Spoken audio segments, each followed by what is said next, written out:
kitobini targ'ibotan qilaman. So'z bilan ko'ngil tubiga kirish mumkin.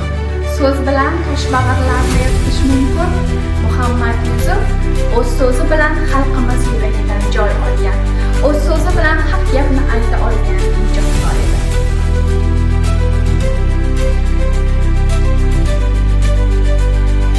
O'zbek xalq shoiri, o'zbek she'riyatining yirik namoyandalaridan biri bo'lib, xalqparvar milliy ruhdagi yozilgan she'rlar bilan keng tarqalgan. Muhammad Yusufning she'rlari xalqning dardi, quvonchi, orzusi, umidlarini ifoda etadi.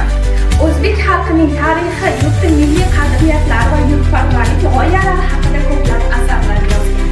Uning she'rlari samimiy, tushunarli tilda yozilgan bo'lib, barcha kitobxonlar qalbiga yetib boradi. Ohanglarga solib qo'shiq qilib aytilgan bo'lsa ham, shoir ruhini shod va yod etishga jazm mehr qolib. O'tar qancha yillar ro'zona, yulduzlar ko'z yosh samoni, o'tar inson yaxshi yomoni, mehr qolur, muhabbat qolur. Qorachig'da porlagan o'sha, iqboliga chorlagan o'sha, dunyoni tor aylagan o'sha, mehr qolur, muhabbat qolur.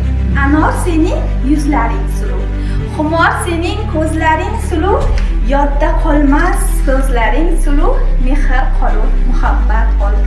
Oqib ketdi suvlarda sohil, Zuhro yig'lab qoldi qon bag'ir, kelganda ham qiyomat oxir, mehr qolur, muhabbat qolur. Nima deysan ey g'ayur inson, g'iybatlaring qildi meni qon, sen ham bir kun o'tarsan imon, mehr qolur, muhabbat